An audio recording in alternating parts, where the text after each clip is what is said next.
আল্লাহুম্মা আমিন, আল্লাহুম্মা আমিন। মাফ করে দেন গো মাওলা, মাফ করে দেন। আপনি যদি মাফ না করেন বান্দার উপায় নাই। ইয়া আল্লাহ, আপনি আমাদের গুনাহ খাতাগুলো মাফ করে দেন। ইয়া আল্লাহ, গুনার জায়গা নেকের দ্বারা পরিপূর্ণ করিয়া দেন। আল্লাহ, আমাদের জান মাল ইজ্জত ঈমান আবরু হেফাজত করেন। ইয়া আল্লাহ, আজকের মাহফিলকে হেদায়েতের জন্য কবুল করে নেন। ইয়া আল্লাহ, মরহুম মুসাদ্দেক হোসেন রাফাতের রুহের মাগফিরাতের জন্য মাহফিল, আল্লাহ তার কবরকে জান্নাতের বাগিচা বানিয়ে দেন। ইয়া আল্লাহ, এই এলাকার গ্রামে যত মুর্দেগান কবরে আছে সবাইকে মাফ করিয়া দেন। ইয়া আল্লাহ, যারা বেঁচে আছে নেক হায়াত বাড়াইয়া দেন। আল্লাহ, বেশি বেশি নেক আমল করার তৌফিক দিয়া দেন। ইয়া আল্লাহ, আমাদের সবাইকে আপনার গোলাম হিসেবে কবুল করিয়া নেন। আমাদের দিনদার নামাজি বানায়া দেন। পাক্কা পাক্কা ইমানদার মুসলমান বানায়া দেন। ইয়া আল্লাহ, ইয়া আল্লাহ, আপনার জমিনে আপনার হুকুমত প্রতিষ্ঠা করে দেন। আপনার হুকুমতের জন্য সাহাবায়ে কেরামের নমুনায় সহিভাবে জাদ্দোজাত করার তৌফিক দিয়া দেন। ইয়া আল্লাহ, ইসলামী হুকুমত প্রতিষ্ঠা করে দেন। ইয়া আল্লাহ, ইসলামী হুকুমতের জন্য আমার শায়েখ মুর্শিদ আল্লাহ জান প্রাণ দিয়ে চেষ্টা করতে আছে। ইয়া আল্লাহ, আপনি চেষ্টাকে কবুল করে নেন। আল্লাহ 258 আসনে প্রার্থী 8 পাখার আছে। আল্লাহ, আপনি বিজয়ী দান করিয়া দেন। আল্লাহুম্মা সাল্লি আলা মুহাম্মাদিন নবিয়্যিল উম্মি সাল্লাল্লাহু আলাইহি ওয়াসাল্লাম।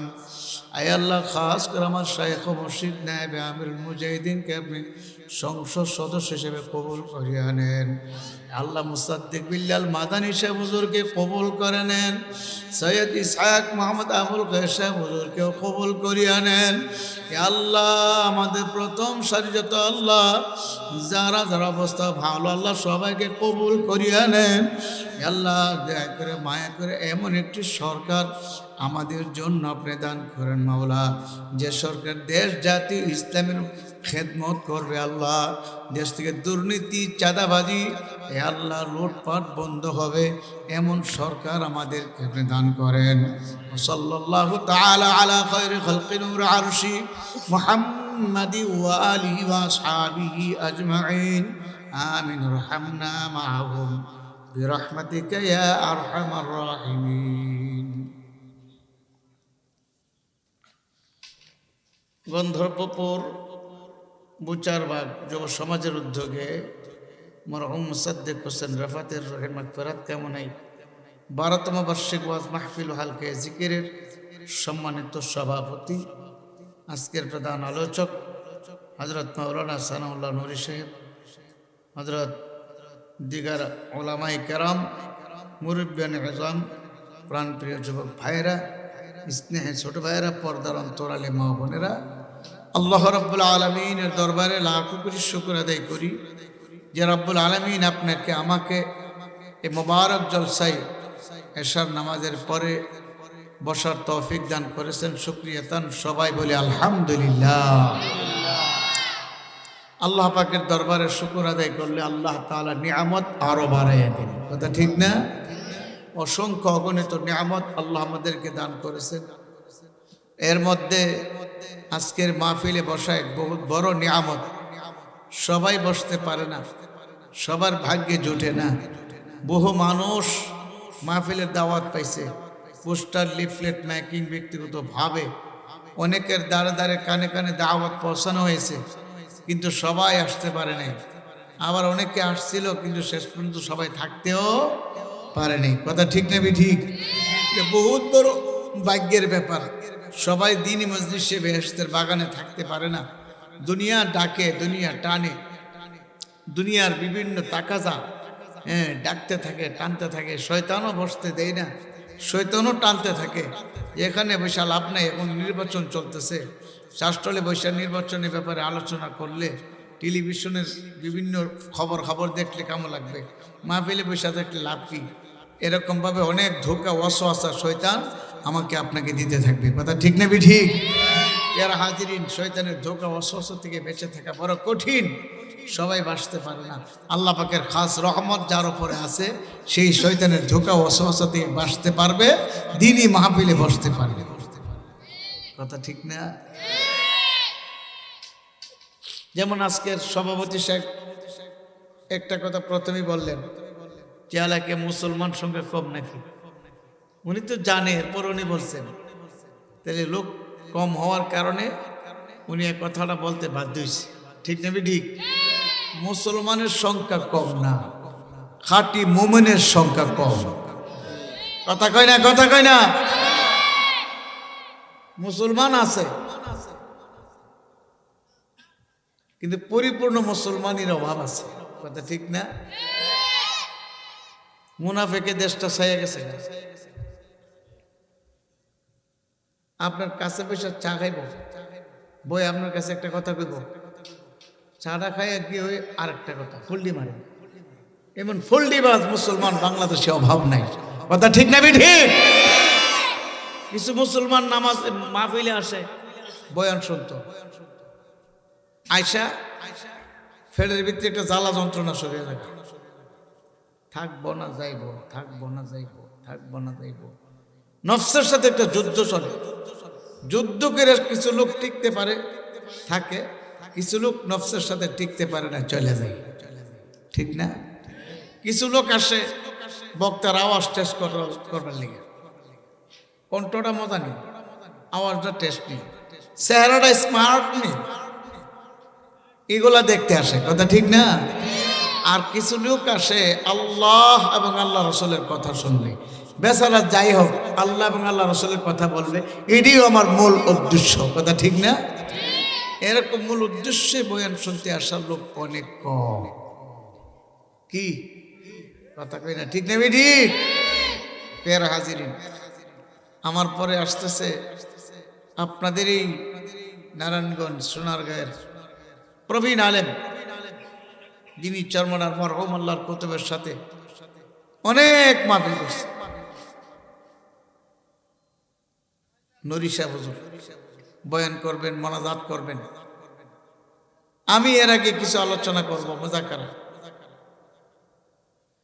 আল্লাহ, এমন এক জমানায় আমরা আসছি যে জমানায় মানুষের জান মালের কোনো নিরাপত্তা নাই। কথা ঠিক না? ইজ্জতের কোনো নিরাপত্তা নেই, ইমানেরও নিরাপত্তা নেই।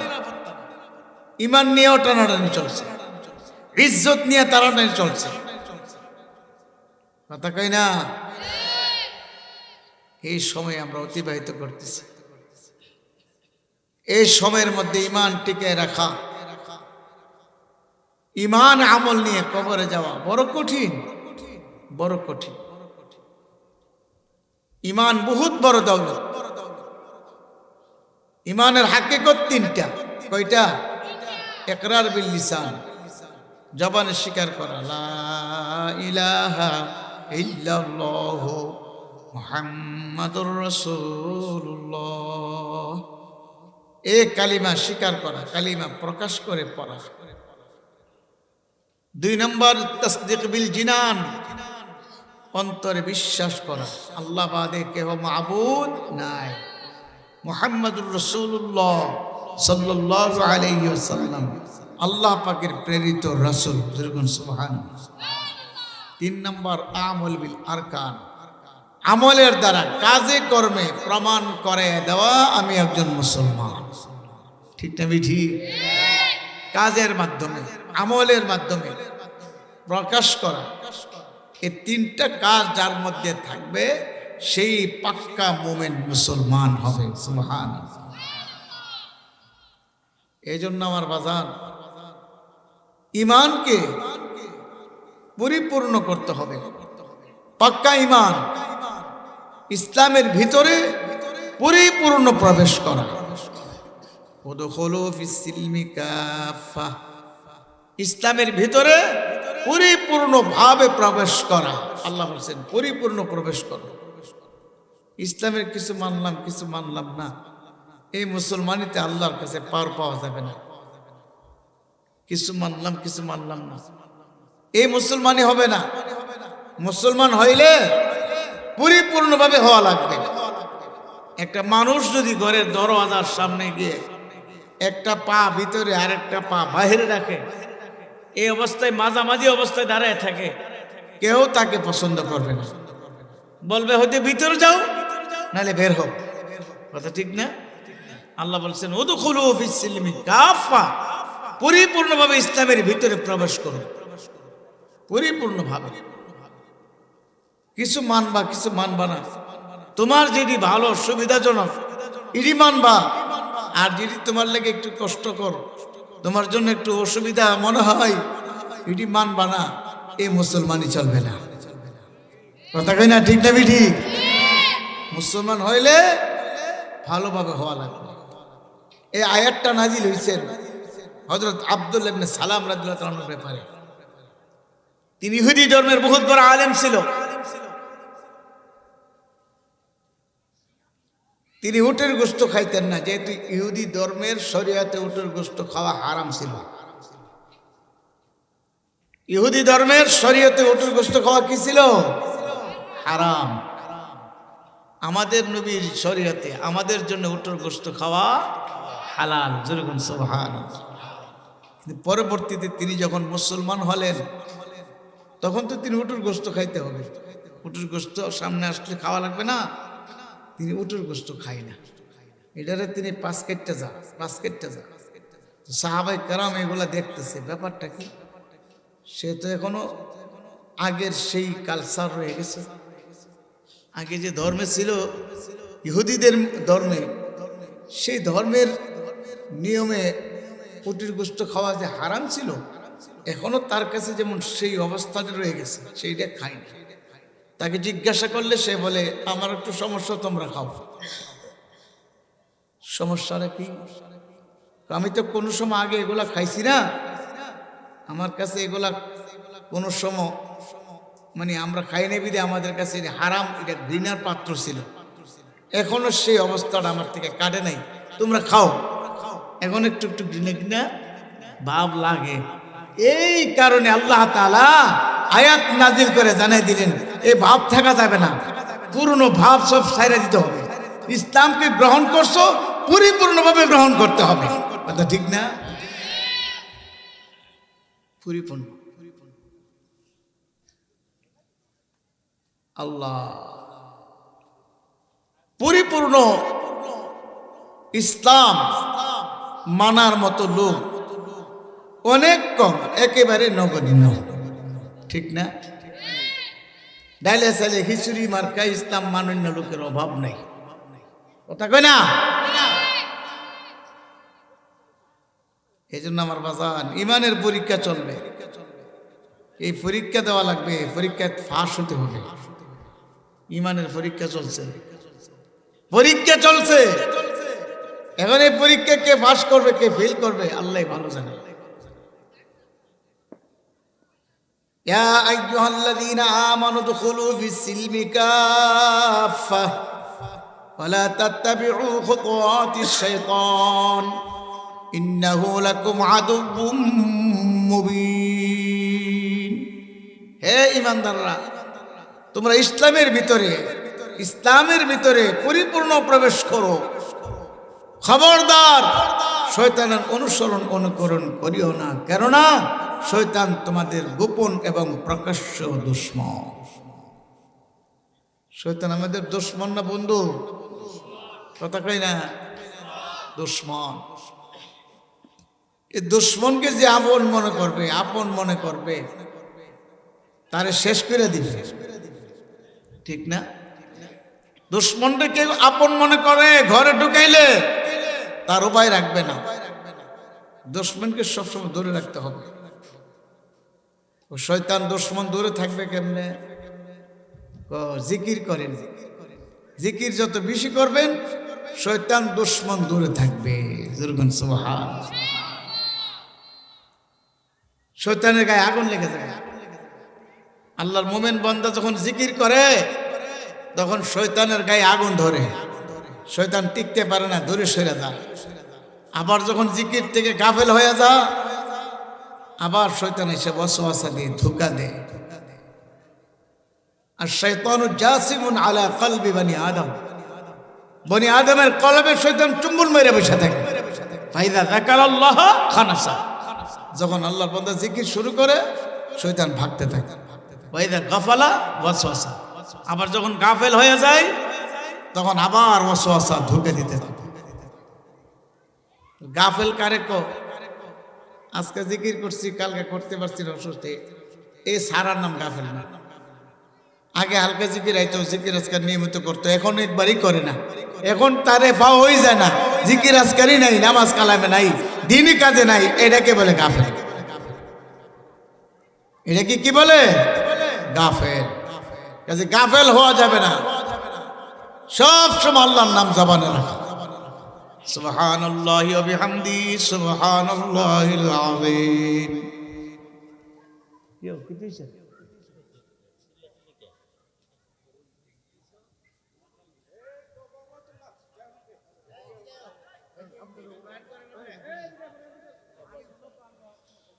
আস্তাগফিরুল্লাহ আস্তাগফিরুল্লাহ।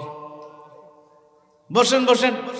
আপনারা যদি একজনের পর একজন যাইতে থাকেন তে তো পরিবেশটা নষ্ট হয়ে যাবে। বয়ান আমি কেমনে করতাম? চোখের সামনে থেকে এরকম ভাবে যদি উঠা বসা। বসেন। আস্তাগফিরুল্লাহ আস্তাগফিরুল্লাহ, ইন্নাল্লাহা গফুরুর রহিম। শয়তানের ধোঁকা ওয়াসওয়াসা থেকে বাঁচার জন্য বেশি বেশি পরিমাণে মাওলার জিকির করা লাগবে। যত বেশি জিকির করব তত শয়তান ধরে থাকবে, শয়তান কাছে ফিরতে পারবে না। শয়তান চতুর্দিক দিয়ে পাগল পারা হয়ে যায়। কিভাবে দিনে কাজের সমস্যা সৃষ্টি করা যায়, ডিস্টার্ব করা যায়, কথা ঠিক নেই? দিনে কাজে কিভাবে ডিস্টার্ব করা যায়, শয়তান চতুর্দিক দিয়ে পাগল হয়ে যায়। হে বাজান, ধৈর্য সহকারে বসেন, দুই চারটা কথা শোনার চেষ্টা করেন। এই অবস্থার ভিতরে মাহফিলে মানুষের মন টিকে রাখা বড় কঠিন। আল্লাহ আল্লাহ। বাজান, দুনিয়ার জিন্দিগি দেখতে না দেখতে শেষ হয়ে যাবে। কার কতদিনের হায়াত আছে কেউ জানি না। আমার আপনার কতদিনের হায়াত মাওলা দিছে একমাত্র আমার মাওলাই ভালো জানে। হায়াত মাওয়াত রিজিক একমাত্র মাওলার কুদরতে হাতে রাখছে, বাকি সব মাওলা বান্দা বান্দিকে জানিয়ে দিছে। কে কোন দিন মারা যাবে কেউ জানি না আমার মাওলা ছাড়া। কে কোন দিন কোথায় কে খাবে আমরা জানি না আমার মাওলা ছাড়া। বাবারে, আল্লাহু আকবার, কার কতদিন হায়াত আমার মাওলা ছাড়া কেউ জানে না। আজকের মাহফিল কার জন্য জীবনের শেষ মাহফিল তাও আমরা কেউ জানি না। আগামীকাল মসজিদের মাইকে কার নামের এলান বাজবে তাও আমরা জানি না, একমাত্র মাওলাই ভালো জানে।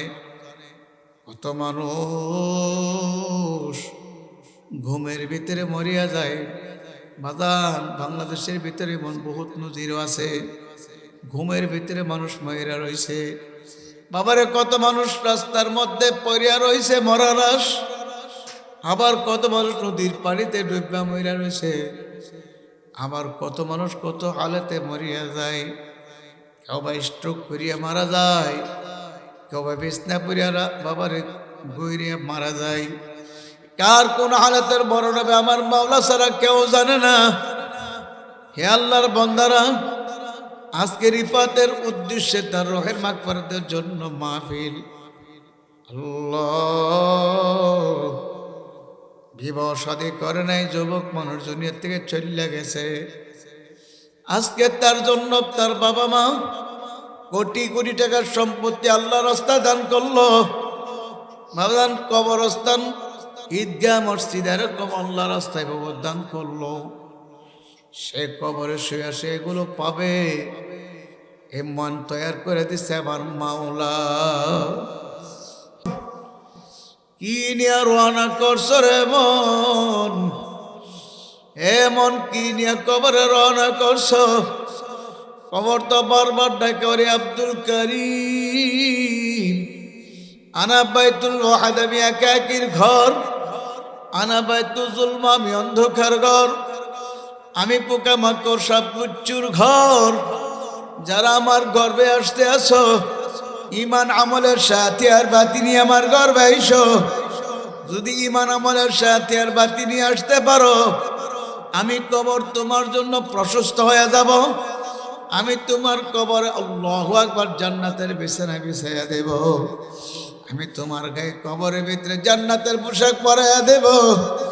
জান্নাতের সুরাগ কবরের সঙ্গে হইয়া যাইবে। কবরের ভিতরে জান্নাতের নিয়ামত ভোগ করবা, জান্নাতের নিয়ামত ভোগ করতে থাকবা। তোমাকে কেউ ডিস্টার্ব করতে পারবে না।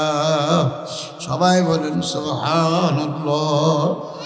হে আমার মুরব্বী বাবার, যুবক ভাইয়েরা, পর্দার আড়ালের মা বোনেরা, আল্লাহর বান্দার আজকে দুনিয়ার জিন্দেগি তালাশ করে দেখা যায়। আমরা দুনিয়ার জন্য পাগল হয়েছি, দুনিয়া দুনিয়া করতে আছি, দুনিয়া পাগল হয়ে গেছি। বাবারে দুনিয়া তো লাগবে, দুনিয়া ছাড়াও হবে না। তবে এর অর্থ এই নেই যে দুনিয়ায় দুনিয়ায় করবো, আখিরাতের কিছুই করব না। এর নাম দুনিয়া না। আরে আল্লাহর ওলিরও দুনিয়া করছে, নবী রাসূলও দুনিয়া করছে।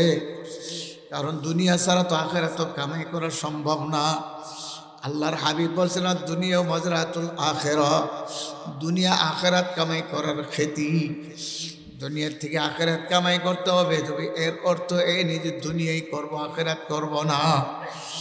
আল্লাহু আকবার। আল্লাহর ওলিদের জীবনী তালাশ করলে দেখা যায় তারা দুনিয়াও করছে, আখিরাতও করছে। দুনিয়ার পিছনে রাখছে, আখিরাতকে সামনে রাখছে। বরফের আব্দুল কাদের জিলানী রহমাতুল্লাহ আলাইহি বহুত বড় ধনী মানুষ ছিলেন। তখনকার সময় তার কয়েকটা জাহাজ ছিল। ওই জাহাজ ভরপুর মালপত্র আসতো। ওই জাহাজের মাল তিনি বিক্রি করে আবার পুনরায় জাহাজের মাল নিয়ে আবার অন্য জায়গায় বিক্রি করতেন। আল্লাহর বান্দার এক আলেম ওনার বাড়ি গেলে দেখার জন্যে, ওনার বাড়িঘর ব্যবসা বাণিজ্য দেখে উনি মন্তব্য করলো, এত বড় ব্যবসায়িক, এত বড় শিল্পপতি, তিনি আবার উলি হয়ে কিভাবে? আল্লাহ, তিনি এগুলা দেখাশোনা করে কখন, আর ইবাদত বন্দেগী করে বা কখন? এগুলা যখন বলা বলি করলো, বড় সাহেবের কানে শব্দগুলো গেল। বড় সাহেব তারা ডাকায় নিয়ে বলল, শোনেন, কি আপনি আমার কাছে কেন আসছেন? হুজুর, আপনার সাথে সাক্ষাৎ করতে আসছি। আপনি আমাকে সাক্ষাৎ করলেন আর বাড়িঘর দেখছেন? কোন হুজুর কিছু দেখছি। বলে ঠিক আছে, যান, আপনি আমার বাড়িঘর চতুর্দিকে দিকে ঘুরে আসেন। আল্লাহ। আর একটা গ্লাস ভর্তি পানি দিয়ে বললেন, ধরেন, পানিটা নিয়ে আঠেন। খবরদার এক ফোঁটা পানি যেন না পড়ে। একটা গ্লাস ভর্তি পানি দিয়ে বলে, যান, আমার বাড়িটা চতুর্দিক দিয়ে ঘুরে দিকে আসেন। আর খাদেমরে বলো, খাদেম একটা লাঠি নিয়ে তার পিছনে পিছনে ঘুরবে, তার পিছনে পিছনে হাঁটবে। যদি এক ফোঁটা পানি পড়ে যায়, এমনি তার লাঠি দিয়ে আঘাত করতে থাকবে, পিটাইতে থাকবে। যখন তার গ্লাস ভর্তি পানি দিয়ে দিল, যাও আপনি ঘুরিয়া দেখেন। আর খাদেমা পিছনে পিছনে পিছনে পিছনে লাঠি নিয়ে হাঁটতে আছে। এখন যিনি গ্লাস নিয়ে ঘুরতে আছে, তিনি তো গ্লাসের দিকে তাকিয়ে রয়েছে, এক ফোঁটা পানি যেন না পড়ে। যখন বরফির সাহেবের কাছে আসলেন, বললেন, আপনি কি দেখছেন? হুজুর, কিছুই দেখি নাই। কেন? হুজুর, আমি তো অন্যদিকে তাকাবার সুযোগই পাই নাই। আমার তো দৃষ্টি শুধু গ্লাসের পানির দিকে। ওই যে এক ফোঁটা পানি যদি পড়িয়া যায়, আমার পেছনে তো লাঠি নিয়ে হাঁটতে আছে, আমার পিঠের চামড়া রাখবে না। হুজুর, এই ভয়েতে আমার অন্যদিকে তাকাবার সুযোগ আমি পাই নাই। শুধু আমার চিন্তায় এক গ্লাস পানির থেকে নিয়ে একটা ফোঁটা পানি ভরিয়া যায়। বরফের আব্দুল কাদের জিলানী রহমাতুল্লাহ আলাইহি বলে, বাবা, আমিও তো সেই চিন্তায় আছি, ব্যস্ত। এই দুনিয়ার মধ্যে যে আসছে, আমার মাওলা পাঠাইছে, না জানে দুনিয়ার পিছনে পড়ে আমার মাওলাকে ভুলিয়া যায়। এই চিন্তায় আমার দিন যায়, রাত আসে, রাত যায়, দিন আসে। আমার বাড়িঘর কেমনি কি হয়েছে যে না হয়েছে, তার কোনো খবর আমার নাই। হে আল্লাহর বান্দার, এইভাবে দুনিয়া করছে। নামে গোয়াম কে আজ দুনিয়া জুদাবাস, মার কারে কেবাসি বা খোদাবাস। এ আল্লাহর বান্দারা, দুনিয়া লাগবে, দুনিয়া ছাড়াও হবে না, দুনিয়া ছাড়া আখিরাত কামাই করা যাবে না। তবে দুনিয়া লাগবে, এর জন্য এই অর্থ এই নেই যে দুনিয়ার জন্য পাগল হয়ে যাব, আখিরাতকে ছাড়িয়ে দিব না, না, আখিরাতকে ঠিক রেখে দুনিয়া করা লাগবে বাবা। আল্লাহ আল্লাহ, আজকে বাজান দুনিয়ার দিকে তাকায়া দেখেন, কত